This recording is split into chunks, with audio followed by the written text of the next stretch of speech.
Hello, dear students of class 7th and dear parents. As promised, मैं original paper Sanskrit का लेकर आया हूँ क्लास 7th। लेकिन पेपर स्टार्ट करने से पहले एक बात आपको याद रखनी है, संस्कृत मुझे नहीं आती है, मैंने स्कूल लेवल पर संस्कृत नहीं पढ़ी है। इस वजह से मैं इस पेपर को आपको बोलकर सॉल्यूशन नहीं दे पाऊंगा।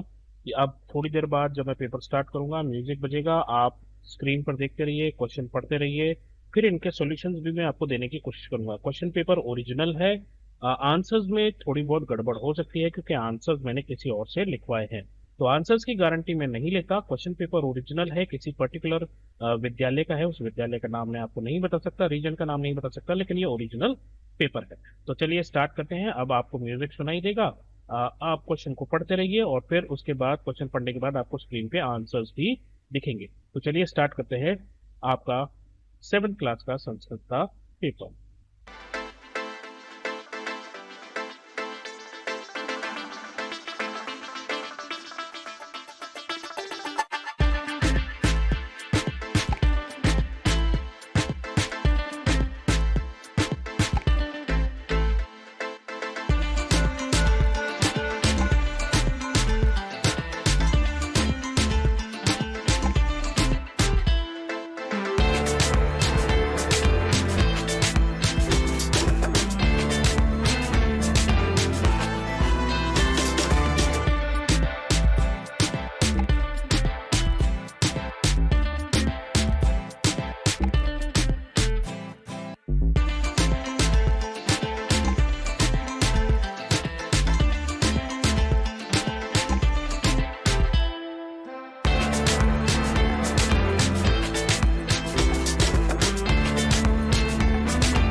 तो दोस्तों यही आपका आखिरी क्वेश्चन था। उम्मीद करता हूँ आपको पेपर समझ में आया होगा। मैं फिर कह रहा हूँ ये पेपर ओरिजिनल है, लेकिन इसके आंसर्स की गारंटी मैं नहीं लेता। आंसर्स में एरर्स हो सकते हैं, इसलिए आंसर्स अपने लेवल पर देख लीजिएगा।